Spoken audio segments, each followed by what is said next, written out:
Cuando mi hermana quiso heredar la casa familiar, mi madre dijo que yo no la necesitaba. 6 años después, compré la casa de sus sueños. Hoy vinieron a decirme que yo no la merecía. Que ellos la merecían más. Les respondí que tenían razón. Que yo no la merecía. Pero igual era mía. Cuando mi papá murió yo tenía poco más de 20 años, y aunque en ese momento la tristeza era lo único que ocupaba mi cabeza, con el tiempo me di cuenta de que también había dejado un hueco enorme en lo material. La única propiedad de valor real que teníamos era la casa familiar, esa donde crecimos, una casa modesta en un vecindario viejo, con paredes que crujían cuando hacía frío y un porche que necesitaba reparación desde que tengo memoria. Esa casa fue todo para nosotros, era el centro de cada Navidad, de cada pelea familiar y de cada domingo de comida barata pero abundante. Mi mamá siempre dejó claro que era lo único que ella veía como herencia, lo único que de verdad valía la pena repartir cuando ella ya no estuviera. Desde niño yo entendí que en mi casa no había igualdad. Mi hermana mayor siempre fue la favorita. Mi mamá la trataba como si fuera de cristal, la consentía, le resolvía todo. A mí, en cambio, me repetía cada rato que yo tenía que aprender a valerme por mí mismo. Cuando cumplí 16 años empecé a trabajar en una gasolinera para pagar mis cosas, y a los 18 ya me hacía cargo de gran parte de mis gastos. Mi hermana, en cambio, a esa edad todavía pedía dinero para cualquier cosa y mi mamá se lo daba como si fuera lo más normal del mundo. Yo me callaba porque sentía que reclamar solo me haría ver como el mal hijo, el inconforme, y no quería cargar con esa etiqueta. Todo se vino abajo cuando, poco después de la muerte de mi papá, se empezó a hablar de herencias. Fue una conversación de esas que uno nunca olvida, porque no fue ni siquiera una plática familiar abierta, fue más bien una imposición disfrazada de decisión lógica. Estábamos en la mesa del comedor, la misma mesa donde mi papá siempre se sentaba a leer el periódico, y mi mamá soltó sin rodeos que la casa iba a ser para mi hermana. Lo dijo con una seguridad que me dejó helado. Dijo que yo era el que sabía buscarme la vida, que yo no necesitaba esa casa porque siempre encontraba cómo salir adelante, que en cambio mi hermana sí necesitaba estabilidad porque era más frágil y menos práctica. Yo me quedé callado unos segundos, no podía creer lo que estaba escuchando, y lo único que alcancé a responder fue algo así como que hicieran lo que quisieran, que yo no iba a pelear por un techo. Me levanté de la mesa y me largué de ahí porque sentía que me iba a reventar el estómago de tanto coraje. Los años siguientes fueron una putiza. Trabajé como un animal, tuve empleos donde entraba de madrugada y salía de noche, y todavía así me las ingeniaba para estudiar en las noches. Dormía 4 o 5 horas diarias y a veces ni eso, pero tenía una meta clara, no iba a terminar como ellos, no iba a depender de nadie. Poco a poco fui ahorrando, haciendo sacrificios que nadie más veía ni reconocía. Mientras mi hermana se gastaba su dinero en ropa, salidas y caprichos, yo me negaba a comprarme hasta una hamburguesa porque sabía que cada dólar que me guardara era un ladrillo más para mi futuro. Después de varios años, el destino me puso enfrente una oportunidad que parecía escrita para mí. Estaba buscando casas porque al fin tenía un ahorro decente y un crédito aprobado, y me topé con una propiedad enorme a las afueras de la ciudad. Era justo la casa que mi hermana siempre había descrito como la de sus sueños, la que veía en revistas y decía que algún día sería suya. Me dio risa, porque la vida es cabrona y ese mismo sueño que ella se pasaba imaginando, yo ahora tenía el dinero y los huevos para comprarlo. Y lo hice. Sin pedirle un centavo a nadie, sin deberle nada a ningún cabrón. La primera vez que entré con las llaves en la mano sentí una mezcla de orgullo y de rabia contenida. Orgullo porque cada pared, cada ventana y cada centímetro de esa casa eran míos gracias a mi esfuerzo. Rabia porque todavía escuchaba en mi cabeza la voz de mi mamá diciendo que yo no necesitaba una casa, que yo no la merecía. 6 años atrás me habían despojado sin remordimiento, y ahora yo estaba de pie en el tipo de hogar que ellos siempre soñaron pero que jamás lograron alcanzar. No pasó mucho tiempo antes de que mi familia se enterara. Los chismes corren rápido en cualquier barrio, y cuando mi mamá y mi hermana se aparecieron en la entrada de mi nueva casa, lo hicieron con esa actitud soberbia de siempre.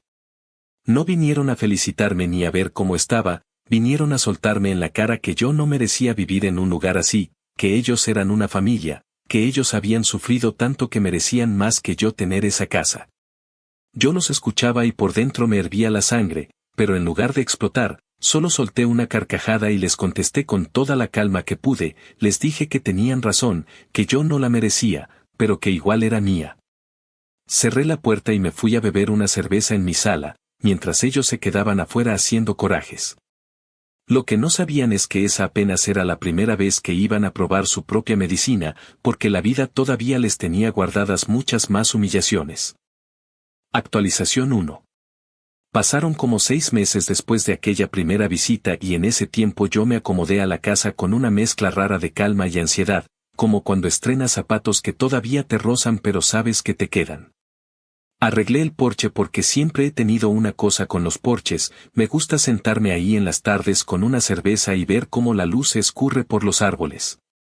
Cambié las luces de la entrada, pinté de nuevo la sala en un tono que no sé describir pero que se siente tibio, instalé una estantería para mis herramientas en el garaje y empecé a conocer a los vecinos. Aquí la gente se entera de todo, no porque sean malas personas sino porque el barrio funciona así. Alguien ve un camión de mudanza, alguien más pregunta en la tienda de la esquina, otro lo comenta en la iglesia el domingo. Y para cuando te das cuenta tu vida ya está en boca de media cuadra. Yo no tenía problema con eso, soy callado pero no huraño, y además me venía bien escuchar. Me enteré de quien tenía broncas con la asociación de vecinos por dejar el bote de basura donde no va, quien vende pasteles desde su cocina y quien organiza torneos de barbacoa en verano.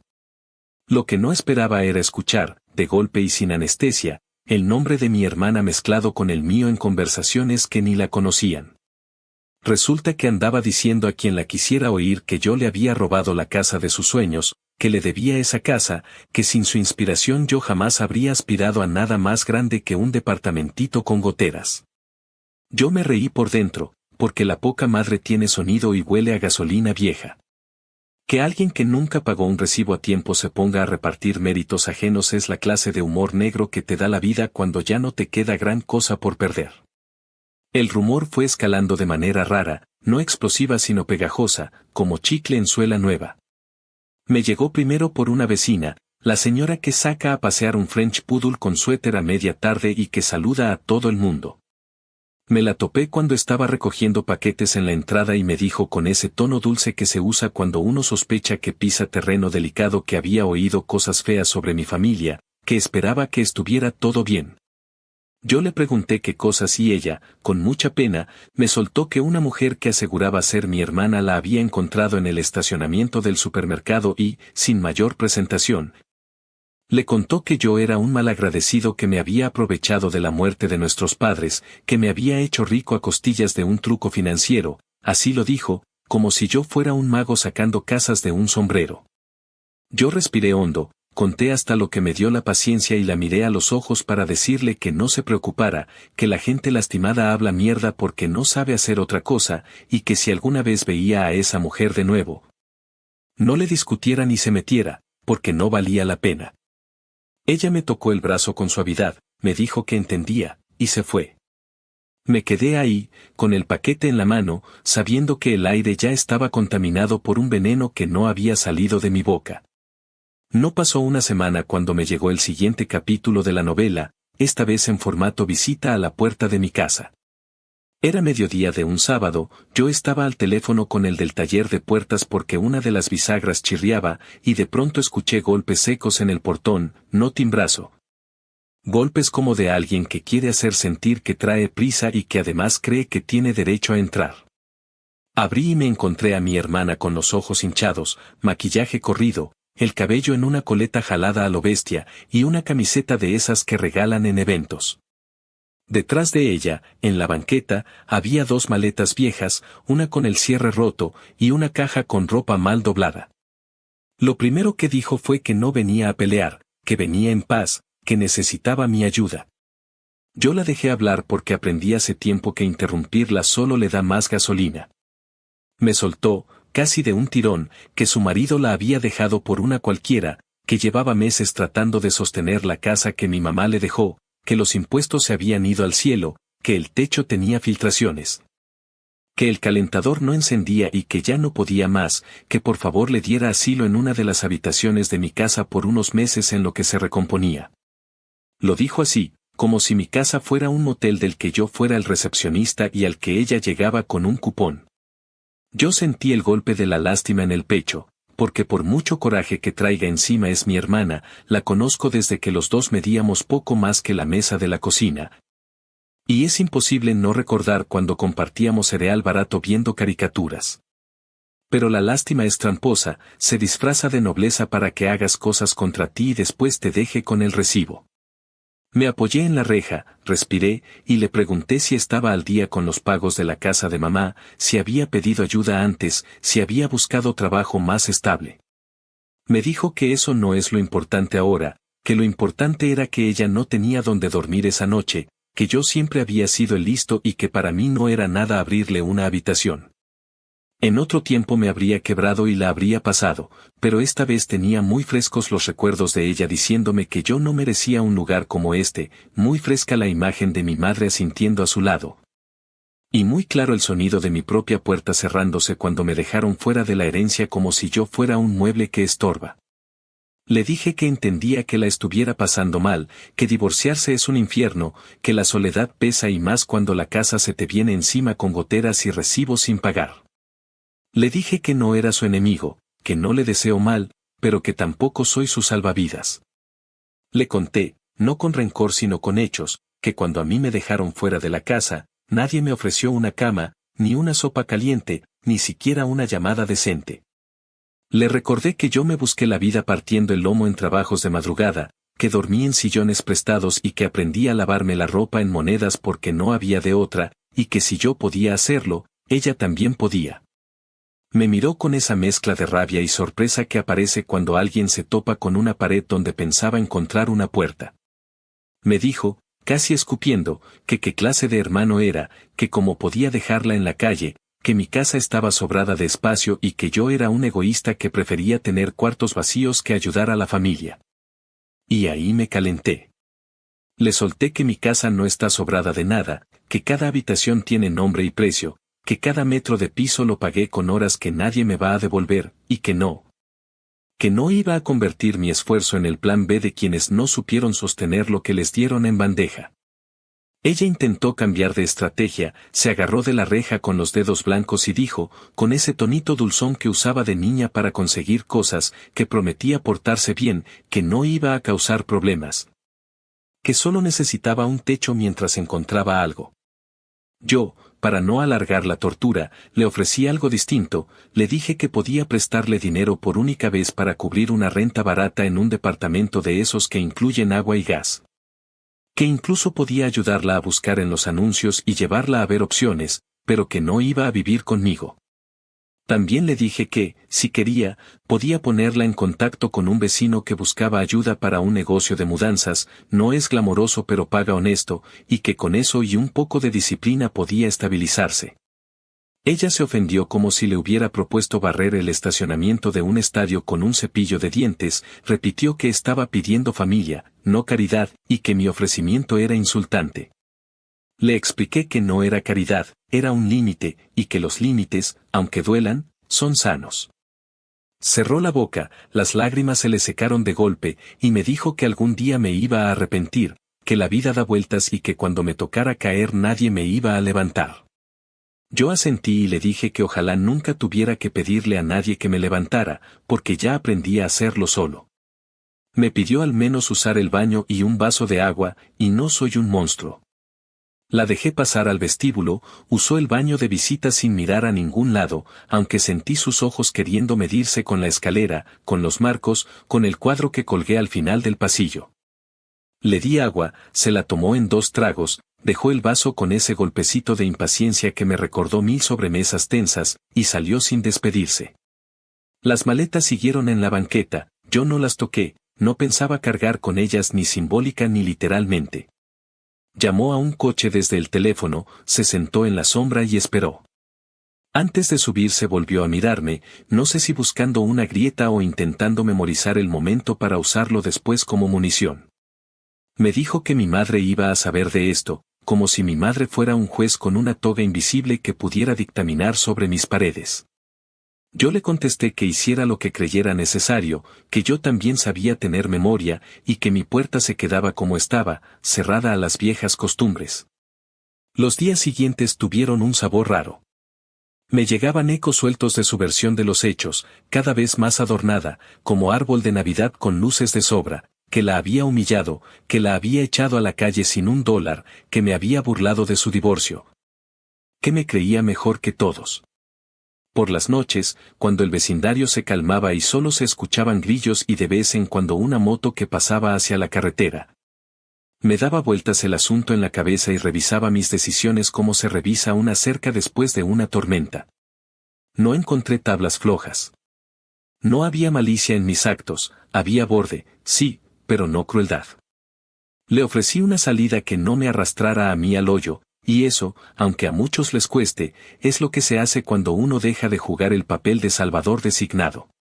Y si algo me quedaba claro es que el veneno familiar no vuelve si no lo llamas.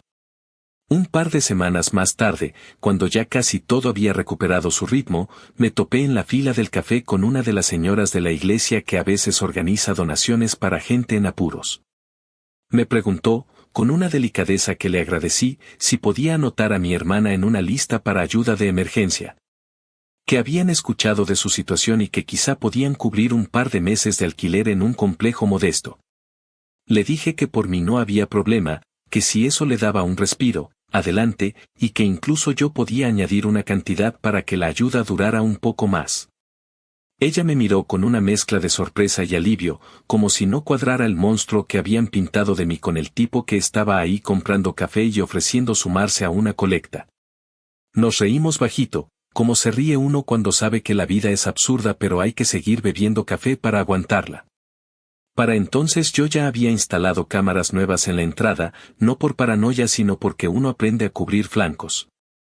Cambié las contraseñas del buzón digital, puse una notita en la app de mensajería de la asociación para que cualquier comentario sobre mi casa o mis invitados pasara por mí y no por la mesa de chismes, y seguí con mis días. Que eran sencillos y buenos, trabajo duro, carne asada algunos domingos, visitas esporádicas de amigos que no me pedían nada más que mi tiempo.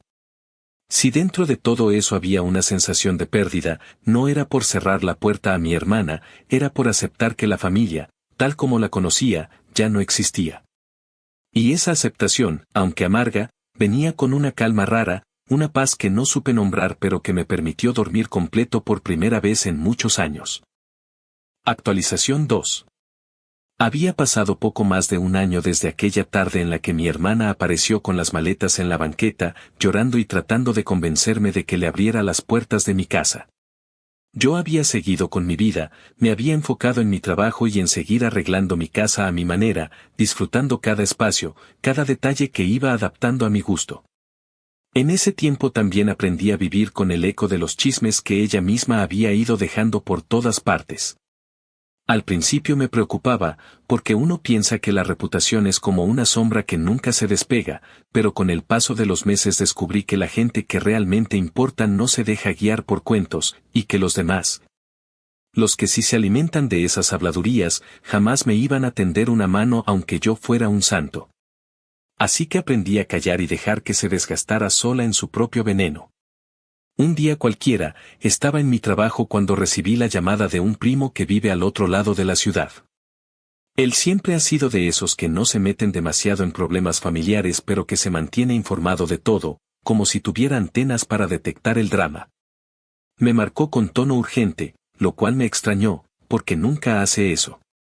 Me soltó sin rodeos que la casa que mi madre le había dejado a mi hermana ya no era suya, que la habían embargado porque llevaba tiempo sin pagar los impuestos y la habían subastado. Al principio me quedé callado, procesando la información, porque aunque sabía que mi hermana no era precisamente responsable con el dinero, nunca imaginé que dejara caer la única cosa que mi madre le había entregado en bandeja de plata.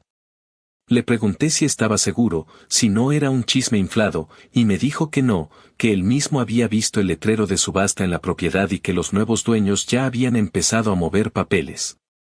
Esa noticia me cayó como un balde de agua helada pero no en el sentido de tristeza, sino de incredulidad mezclada con coraje. No podía creer que alguien tan mimado, que había recibido todo sin esfuerzo, fuera capaz de desperdiciarlo de esa manera. Lo primero que pensé fue en mi papá, en cómo habría reaccionado al ver que la casa que construyó con sus manos, donde guardaba cada herramienta y cada recuerdo, terminó perdida no porque alguien la reclamara con justicia, sino porque su hija no pudo siquiera sostener los pagos básicos. Sentí un nudo en el estómago, no por pena hacia ella, sino porque me parecía un insulto a la memoria de él, un desperdicio imperdonable. No pasó ni un par de días cuando mi madre me llamó. Fue una llamada cargada de gritos desde el primer segundo. Apenas contesté, me dijo que era un desgraciado, que cómo había podido permitir que mi hermana llegara a ese punto, que yo, con todo lo que tenía, debía haberla ayudado a salvar la casa. Dijo que yo era un egoísta, que me había vuelto frío, que la familia significaba sacrificarse por los demás. Yo escuchaba en silencio, dejando que soltara toda la furia acumulada, porque ya sabía que cuando mi madre se pone en ese plan no hay manera de razonar. Pero en cuanto respiró un poco y se hizo un hueco entre sus reclamos, le contesté con calma que yo no iba a ser el pendejo que cargara con los errores de otros, que si mi hermana no supo cuidar lo que le dieron, era su problema. Y que conmigo no contaran para rescatarlas. Hubo un silencio extraño del otro lado, un silencio que pesaba, como si no esperara que yo hablara así de claro. Luego, de golpe, me colgó. Esa conversación me dejó dándole vueltas a la cabeza por varios días. Me preguntaba cómo carajos habían llegado a pensar que yo tenía alguna obligación de salvarles el pellejo. Recordaba perfectamente cuando me dejaron fuera de todo, cuando me dijeron en mi cara que yo no necesitaba nada, que yo iba a salir adelante por mi cuenta. En ese momento no les tembló la voz, no hubo lágrimas, no hubo pena por mí. Pero ahora, cuando la vida les cobró factura por su irresponsabilidad, de pronto yo era el malo por no tenderles la mano. Me di cuenta de que en esa familia la palabra justicia nunca existió, siempre se trató de conveniencia, de qué resultado les servía más a ellas, y que si yo seguía cayendo en ese juego terminaría destrozado como ellas. Con el tiempo, más detalles de la situación fueron saliendo. Mi hermana había intentado rentar habitaciones de la casa para sacar algo de dinero, pero como nunca fue buena administrando, no cobró a tiempo y terminó rodeada de inquilinos morosos que tampoco le pagaban. Había pedido préstamos rápidos para tapar agujeros, con intereses imposibles, y acabó hundiéndose todavía más. Al final, cuando llegaron los avisos del condado sobre impuestos atrasados, los ignoró como si fueran simples cartas de publicidad. Creyó que nunca iba a pasar nada, porque estaba acostumbrada a que alguien la rescatara en el último momento. Pero esta vez no hubo nadie. Y yo, en silencio, entendí que esa fue la lección más dura que pudo recibir. Esa pérdida también me hizo reflexionar sobre lo que significa tener algo propio. Yo veía mi casa y recordaba cada hora extra que trabajé para conseguirla, cada sacrificio que hice, cada cosa que dejé de comprarme para poder juntar más dinero. Para mí esa casa no era solo paredes y techos, era el resultado de años de aguantar hambre, cansancio y soledad. Por eso dolía tanto ver que mi hermana tiró lo suyo a la basura.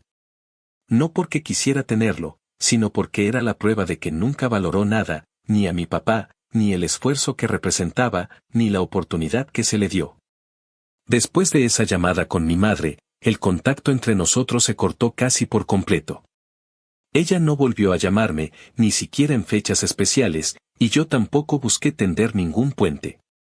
Sentí que ya no había nada que decir, porque todo estaba claro, para ellas, yo solo servía mientras pudiera darles algo. Cuando no lo hacía, era el villano. Y yo ya estaba cansado de cargar con papeles que nunca pedí interpretar.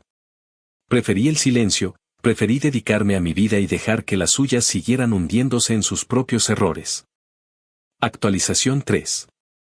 Pasaron como 3 años desde aquel colgón que me dio mi madre, 3 años en los que no hubo llamadas ni mensajes ni intentos de limpiar nada. Me dediqué a mi vida con una disciplina casi terca, y contra todo pronóstico comencé a sentir una calma que no sabía que existía. La casa empezó a parecerse a mí de una manera que da gusto, ya no era solo un lugar donde dormir, era un proyecto vivo que me tenía ocupado las manos y la cabeza. Afuera, en el patio, marqué con cal una L imaginaria y, con ayuda de un par de amigos del trabajo, levanté el esqueleto de lo que sería mi taller. Nada de grandes lujos ni máquinas de catálogo, puro sudor y madera buena. Fui al condado a sacar los permisos porque no quería broncas con nadie. El inspector, un tipo con bigote grueso y botas gastadas, me dijo en voz baja que más de uno levanta cobertizos a escondidas y luego anda llorando cuando llegan los citatorios. Yo le respondí que no pensaba regalarle ni un centavo a los caprichos de nadie, que prefería hacer las cosas bien y dormir tranquilo. Cuando por fin vertimos la loza, ese olor a cemento húmedo mezclado con tierra mojada me dejó clavado en el sitio. Sentí que estaba fijando en el suelo algo que no me podían arrebatar a punta de berrinche, ni a gritos. Ni con chantajes de familia. En el interior de la casa cambié el piso de la cocina por uno más resistente, instalé una barra donde desayunar sin prisa. Forré una pared del estudio con tablillas para colgar herramientas y pinté el dormitorio en un tono que a primera vista parece gris pero que, con la luz de la tarde, tiene un toque cálido que te baja el pulso. No era lujo, era vida propia, y se notaba. En ese lapso conocí a Laura. La conocí haciendo fila en la ferretería, los dos con las manos llenas de cosas que huelen a metal y polvo.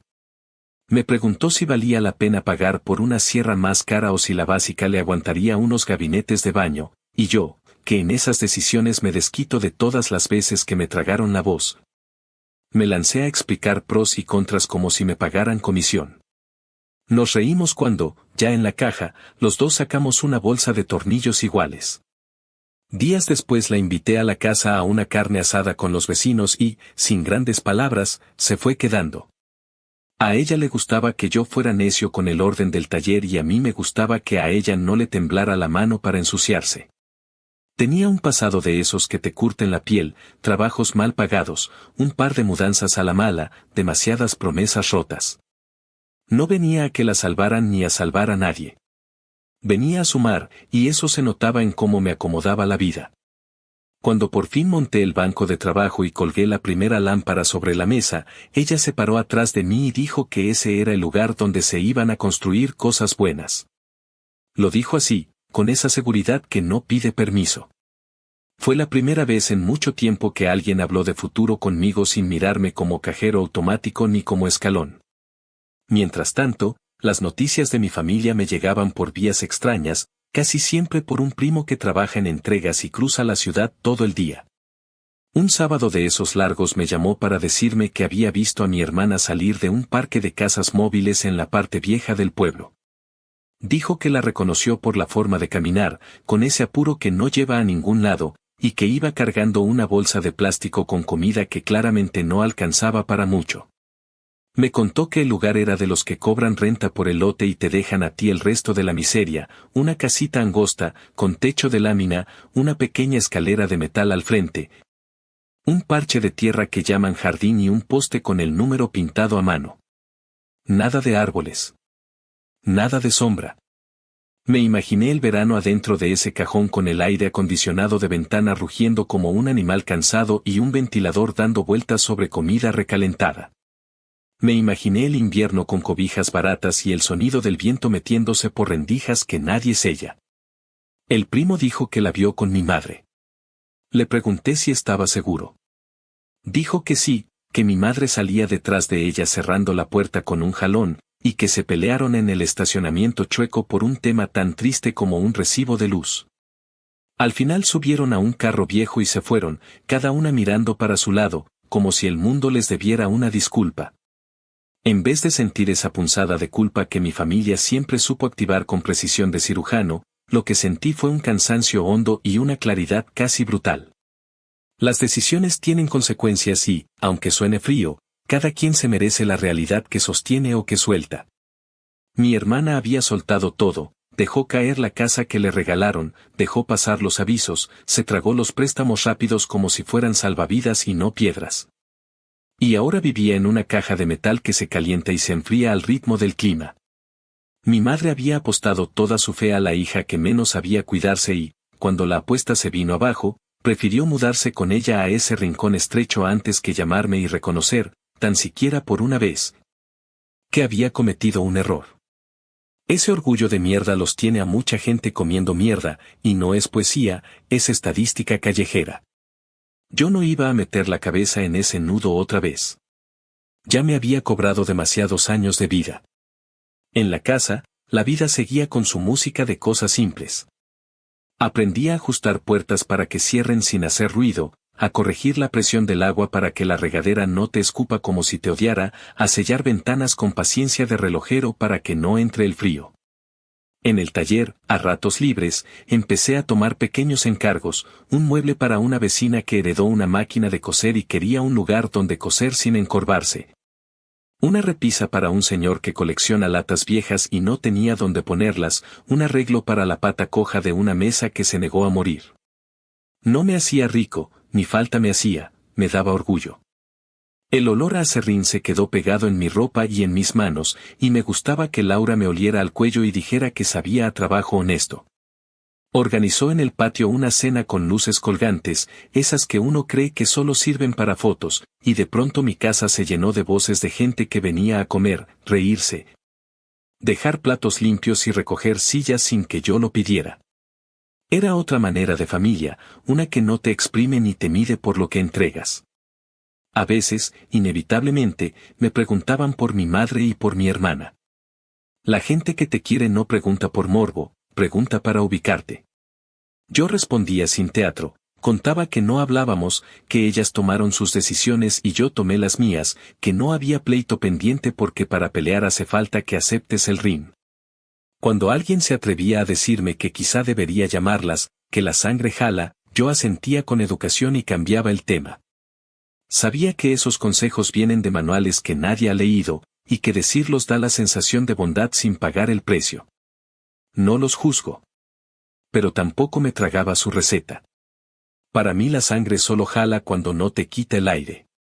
Con el taller ya funcionando, me metí a un curso nocturno en un centro comunitario donde enseñan carpintería básica, soldadura y algo de electricidad residencial. Pagué en efectivo, en el mostrador, y el recibo quedó doblado en un cajón como recuerdo privado, nada de préstamos ni de cuotas escondidas. Llegaba cansado, sí, pero salía con ese hormigueo que te da cuando entendés que lo que aprendes te protege de que te vean la cara. El instructor, un tipo que había trabajado en obras toda su vida, decía que la casa que no mantienes te cobra con intereses, y cada clase me reforzaba la idea de que mi casa era mi responsabilidad y mi refugio.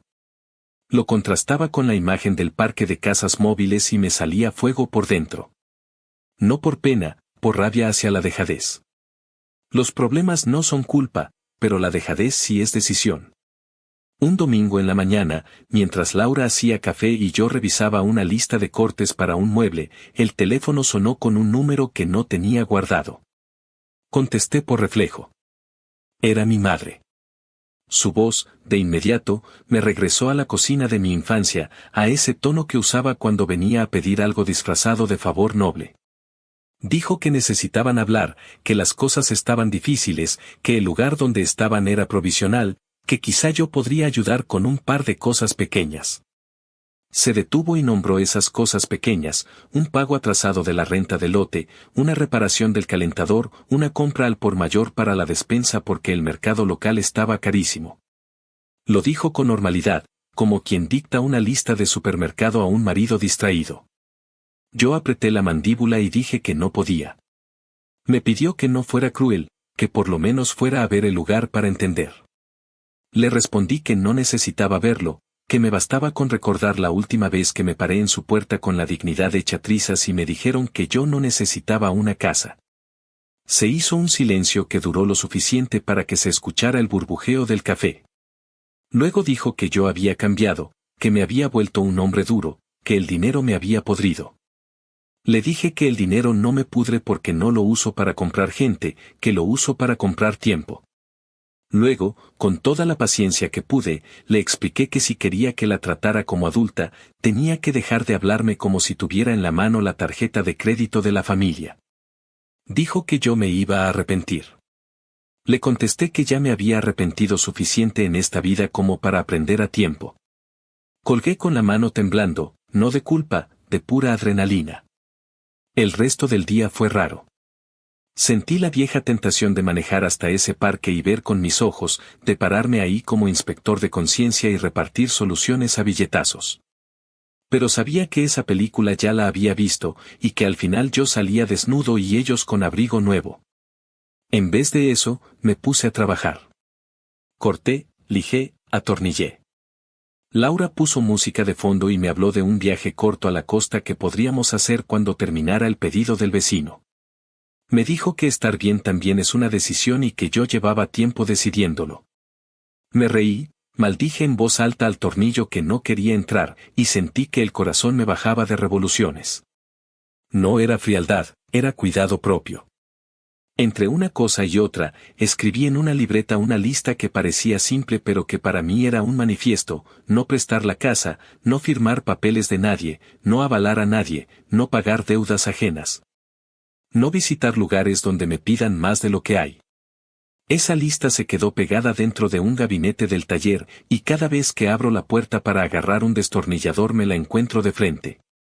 Hacia el final de ese año, el taller ya tenía su olor propio, mezcla de madera, aceite y café viejo. Tenía encargos modestos y constantes, y empecé a guardar en un frasco, como un chiquillo que junta monedas, un fondo para cambiar la puerta del garaje por una enrollable que no me hiciera renegar cada vez que la abría. La casa dejó de darme sustos, ya no crujía por sorpresas, crujía por edad, y a la edad se le tiene respeto, no miedo. A veces, en la noche, salía al porche con una cerveza y me quedaba escuchando los sonidos del vecindario: un perro que ladra 2 casas abajo, una televisión que alguien dejó muy alta, un coche que arranca con paciencia.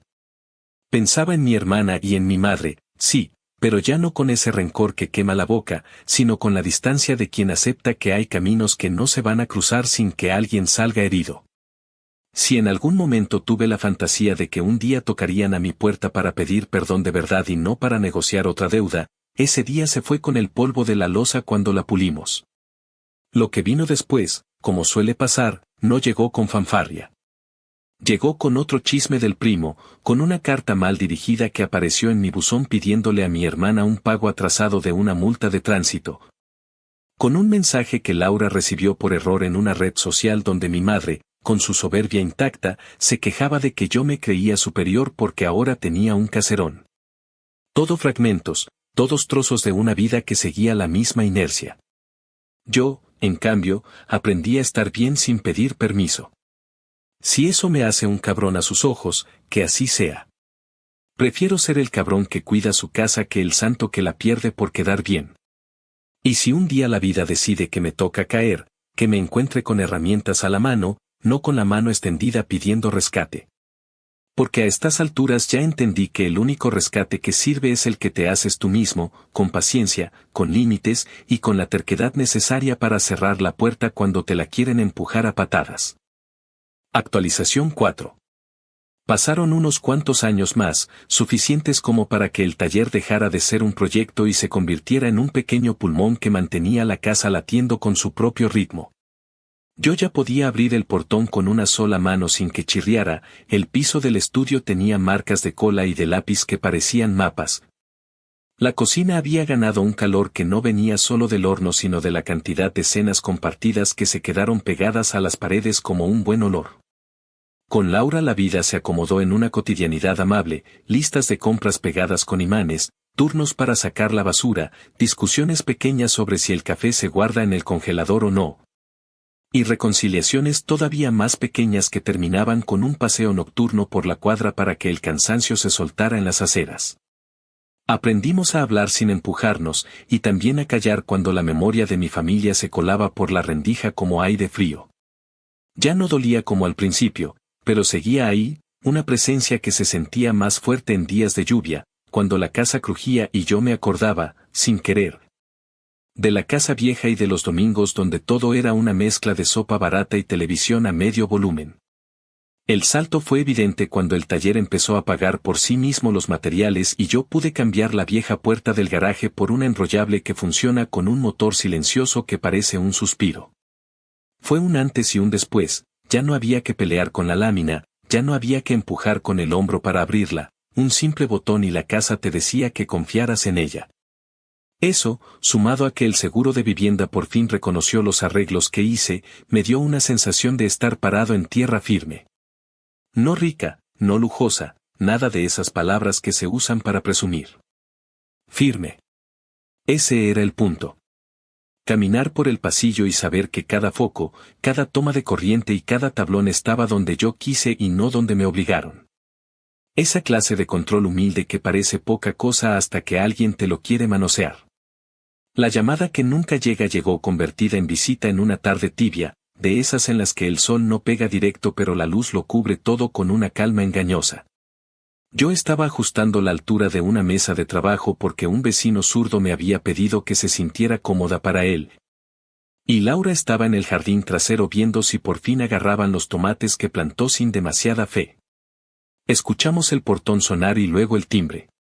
No era el timbrazo nervioso de los repartidores ni el toque rápido de los amigos, era un timbrazo sostenido, con el dedo puesto como si nada más en el mundo importara. Abrí la puerta y me los encontré a las dos, mi madre con un vestido que quería parecer formal y mi hermana con una blusa clara y una sonrisa que me supo a plástico. Traían flores en una bolsa transparente, un pastel con una cinta mal puesta y esa energía falsamente suave que te da ganas de revisar que las ventanas estén cerradas. No entraron de golpe, lo cual me sorprendió. Se quedaron en la entrada con los brazos un poco abiertos, como si esperaran que la casa las abrazara por sí sola, y empezaron el teatro. Mi madre habló de frente, con voz tranquila, diciendo que los años la habían hecho pensar, que la familia vale más que cualquier resentimiento, que nadie es perfecto, que ella también se equivocó. Mi hermana remató con una risa baja que parecía ensayo de obra escolar y dijo que ahora entendía muchas cosas, que había pasado tiempos duros, que había aprendido a la mala, que le daba gusto verme bien. Que siempre supo que yo iba a lograr algo grande porque así eres tú, y que quizá ya era momento de sanar. Yo escuché todo ese guión sin mover un músculo de la cara, dejándoles el silencio incómodo para que rellenaran con más cursilería. Y claro que rellenaron. Mi madre dijo que tenía una propuesta, que no quería que sonara a exigencia ni a favor, que era, en sus palabras, un arreglo de familia. Que ellas podrían venir a vivir conmigo por una temporada en lo que terminaban de recomponerse, que la casa era grande, que a mí me haría bien tener compañía, que entre todos nos cuidaríamos. Que esa era la verdadera forma de honrar a mi padre. Cuando mi hermana sumó que podríamos repartir lo que tenemos para equilibrar un poco la balanza, sentí que la casa entera exhalaba conmigo una carcajada sin sonido. La sangre me subió de golpe, pero no solté la rabia. La doblé como se dobla una sábana y la guardé en el closet. Les pedí que pasaran a la sombra del porche porque no me gusta ver a nadie achicharrándose en la entrada, y desde ahí, con el olor a madera del barandal llegando en pequeñas oleadas. Les expliqué con calma lo que ya sabían y fingían olvidar. Les dije que la casa no es un hotel ni un trofeo, que no es una nevera comunitaria ni un refugio de emergencia que se abre con una contraseña de infancia. Les recordé, sin levantar la voz, que hubo un día en el que me senté a esa mesa de la cocina de la vieja casa y escuché cómo me sacaban de la herencia como si yo fuera una pieza que no embonaba. Que acepté la humillación sin quebrar platos, que me fui a romperme el lomo y no pedí cama prestada a nadie. Me miraron como si la historia que estaba contando no tuviera nada que ver con ellas, como si yo estuviera describiendo una película extranjera con subtítulos borrosos. Mi madre me dijo que no me fuera al pasado, que ahora tocaba construir el futuro.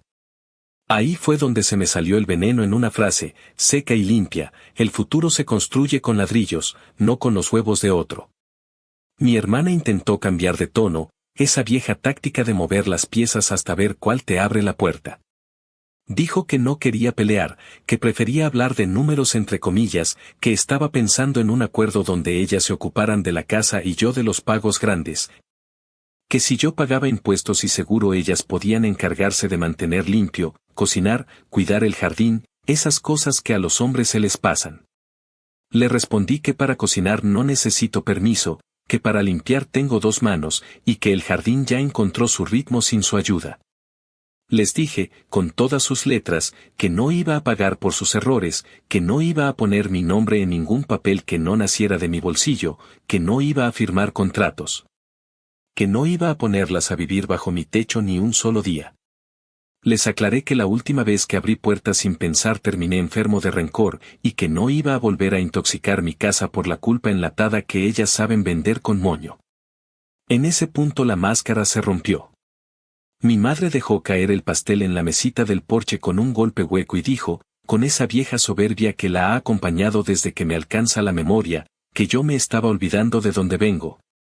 Que la casa me había subido el ego, que la gente que se cree hecha a sí misma suele olvidar que alguien le cambió los pañales. Mi hermana agregó que yo no merecía vivir de esa manera cuando ellas estaban pasando necesidades. Que yo nunca habría tenido visión de no ser por la inspiración que le dio a toda la familia y que siempre he sido un egoísta orgulloso que se alimenta de ver a los demás abajo. Laura, que había escuchado todo desde adentro, se asomó al marco de la puerta como quien mira una obra que ya vio y me lanzó una mirada corta que decía, si necesitas que me quede, me quedo, pero no voy a mediar con nadie. Esa mirada me sostuvo el lomo. Entonces volví a la calma, esa calma que te conserva el pulso cuando te tocan la herida. Les dije que merecer o no merecer es una palabra que cada quien se acomoda como sombrero, que si nos ponemos en ese juego, quizá nadie merece nada, pero que el título de propiedad tiene un nombre y ese nombre es el mío. Y que no se reparte, que esto no es una rifa, que aquí se entra con llave o no se entra. Cuando vieron que del porche no iban a pasar, intentaron la ronda de los microchantajes. Que una semana para acomodarse. Que el cuarto del fondo no lo usan. Que una amiga de mi hermana puede cuidar la casa cuando nosotros viajemos, todo con tal de plantar una estaca aquí adentro y luego ir corriendo la cerca. Yo me fui a lo práctico, porque los límites se entienden mejor cuando se vuelven objetos. Regresé con una carpeta donde guardo copias de los pagos de la casa, del seguro, de los permisos del taller, del impuesto a la propiedad, del contrato con la compañía del agua. Puse la carpeta en la mesa del porche y les conté qué significa, en horas de vida y en salud mental, sostener una casa sin meterle la mano al bolsillo de nadie. No fue para presumir, fue para que escucharan el peso real de la palabra responsabilidad. Luego, a un lado, dejé una hoja impresa con direcciones de asistencia del condado, refugios para mujeres, oficinas de trabajo temporal, cursos gratuitos en el centro comunitario. Y les dije que si de verdad querían recomponerse, ahí tienen caminos, que no necesitan mi sofá para eso. Mi madre miró la hoja como se mira un volante de publicidad, mi hermana la empujó con la punta de los dedos como si pesara, y las dos se miraron entre ellas buscando un último cartucho.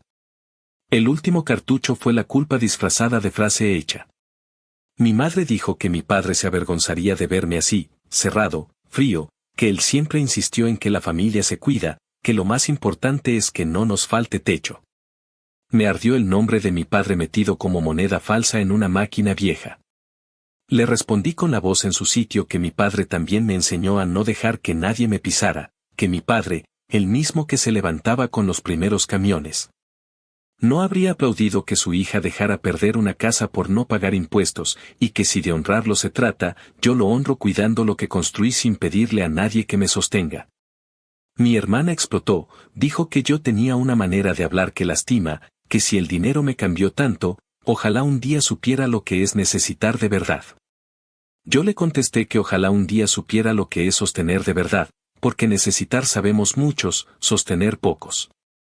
Ahí se acabó la función. Les dije que se llevaran el pastel si querían, que en esta casa no se aceptan ofrendas envenenadas. Les indiqué con el dedo la cámara que apunta a la entrada y les advertí, sin rodeos, que si volvían a aparecer sin invitación, llamaría a la policía sin temblarme el pulso. Que yo no juego a las familias tóxicas que creen que el parentesco es un pase libre para invadir propiedades. No fue amenaza hueca, fue un aviso legal con aire de porche.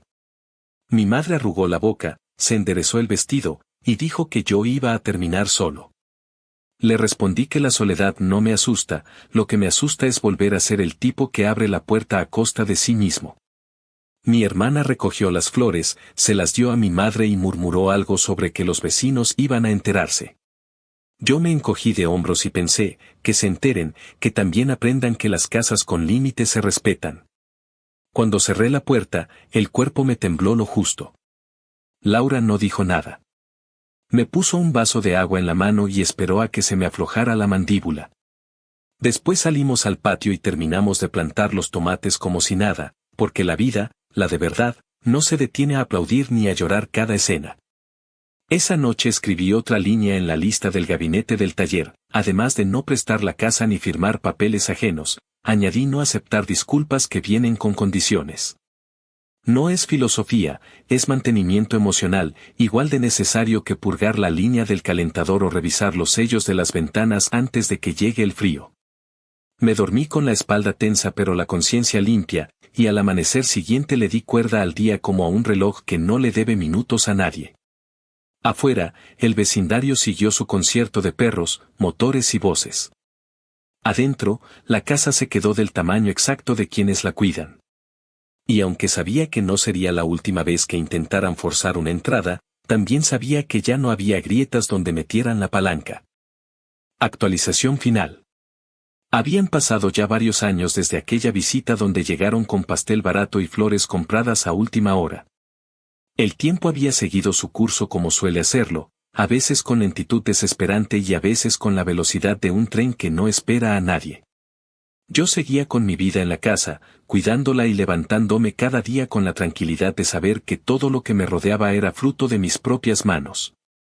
Con Laura, las cosas se habían asentado en un ritmo cómodo, no de cuento de hadas, sino de rutina buena, esa donde el silencio compartido es más fuerte que cualquier declaración. Habíamos terminado el taller, habíamos conseguido que el jardín trasero diera tomates, pimientos y un par de hierbas que parecían reírse del calor del verano. Incluso habíamos adoptado un perro mestizo que llegó flaco a la puerta y que, con un poco de paciencia, terminó echándose panza arriba como si siempre hubiera vivido aquí. La casa estaba viva, con un corazón que latía a nuestro ritmo, y eso era suficiente.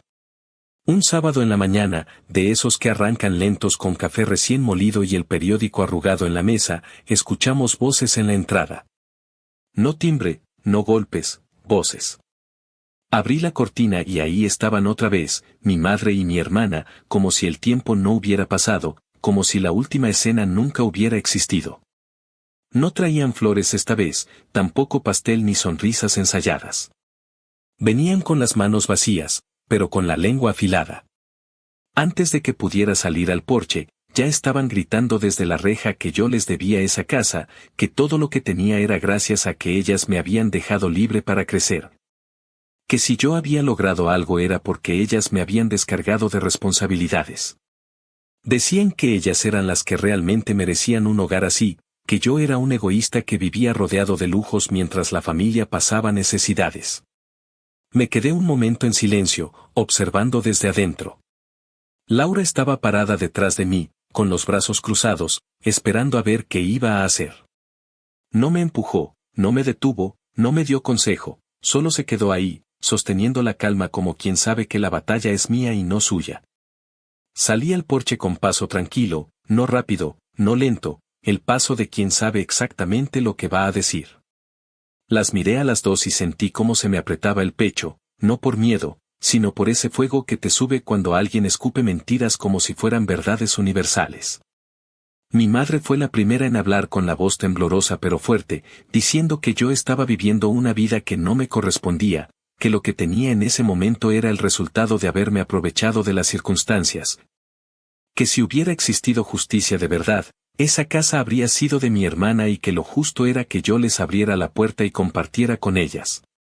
Mi hermana agregó que ella había soñado con esa casa desde joven, que yo lo sabía, que la había visto recortar fotos de revistas y pegar recortes en libretas. Que era cruel que justo yo terminara teniendo algo que era parte de su visión. Decía que yo me había robado su destino. El aire se sintió pesado, como antes de una tormenta. Yo respiré hondo y, en vez de levantar la voz o explotar, decidí hablar con una calma que me costó años construir. Les dije que tenían razón. Que yo no merecía esa casa, que en el sentido más puro de la palabra nadie merece nada, que lo que uno tiene se lo gana o se lo quita, que la vida no se reparte con justicia sino con terquedad. Les dije que quizá yo no merecía haber comprado la casa de sus sueños, que quizá no merecía tener paredes firmes ni un techo seguro después de todo lo que había vivido, pero que la realidad era la que era. La casa estaba a mi nombre, la pagué con mi esfuerzo, con mis madrugadas, con mis renuncias, y que, merecido o no, era mía. Mi hermana intentó interrumpirme, diciendo que yo no entendía, que la vida no era solo papeles ni contratos, que había algo llamado moral, y que moralmente esa casa les pertenecía. Mi madre la respaldó con un gesto de la cabeza, con los labios apretados como si hubiera descubierto un argumento irrefutable. Yo les respondí que la moral es un traje que cada uno se cose para sentirse cómodo, pero que al final lo que sostiene un hogar no son sermones ni discursos, sino los recibos pagados a tiempo, el sudor en la frente, la disciplina de no gastar lo que no tienes, y la claridad de no esperar que alguien más resuelva lo que tú echaste a perder. El silencio que siguió fue tenso. Podía escuchar el canto de un pájaro en un árbol cercano, como si se riera de nosotros. Luego mi madre me señaló con un dedo tembloroso y me dijo que algún día iba a caer, que la vida da vueltas, que cuando me tocara estar en el suelo nadie me iba a levantar. Yo respiré despacio y le contesté que tal vez tenían razón en eso también, que la vida es cabrona y siempre encuentra la forma de patearte cuando menos lo esperas, pero que si ese día llegaba, prefería caer en mi propia casa, en mi propio suelo, con mis propias manos sosteniéndome, que depender de otros que solo aparecen para reclamar lo que nunca construyeron. Me acerqué un poco más a la reja y le solté lo que llevaba guardado desde hacía años, no con odio, sino con una firmeza que ya no se podía romper. Les dije que yo ya no era el hijo al que podían manipular con culpas ni el hermano al que podían llamar cuando necesitaban salvarse de sí mismas. Les dije que no me alegraba verlas en ese estado, que nunca me alegraría la desgracia de nadie, pero que tampoco iba a cargar con una cruz que no me correspondía. Les aclaré que no había regreso, que esta casa no sería su refugio, que este hogar no era una extensión de la vieja cocina donde ellas decidían quién se quedaba y quién se iba. Y que si de verdad querían paz, lo único que podían hacer era dejarme en paz. Se quedaron mudas, como si no hubieran esperado que yo respondiera con tanta claridad. Mi hermana me miró con los ojos llenos de rabia contenida, mi madre con una mezcla de decepción y orgullo roto. Después, sin más palabras, se dieron la vuelta y se fueron caminando por la acera, murmurando entre ellas. Yo me quedé de pie en el porche, observando cómo se alejaban hasta que doblaron la esquina y desaparecieron. Cuando regresé adentro, Laura me estaba esperando en la cocina con 2 tazas de café recién servido. No dijo nada, solo me alcanzó una taza y se sentó frente a mí. El silencio que compartimos en ese momento fue el más elocuente de todos, porque los dos sabíamos que algo se había cerrado definitivamente. Esa escena no iba a repetirse más, porque ya no quedaban puertas abiertas ni grietas por donde pudieran colarse. Esa noche, mientras el perro dormía enroscado a nuestros pies y el aire del otoño se colaba por la ventana con olor a hojas secas, me quedé mirando el techo y pensé en lo que había pasado. No sentí culpa, no sentí duda. Sentí paz. Una paz rara, como la de un campo después de una tormenta, cuando todo sigue mojado pero el cielo ya se está aclarando. Y entendí, por fin, que la venganza más grande que uno puede tener contra quienes lo hicieron sentir menos es construir un lugar donde ellos no puedan entrar, no con llanto, no con amenazas, no con falsas disculpas. Esa fue mi victoria silenciosa, no necesitaba gritarla, no necesitaba exhibirla. Bastaba con vivirla cada día dentro de estas paredes que, merecidas o no, me pertenecen por completo.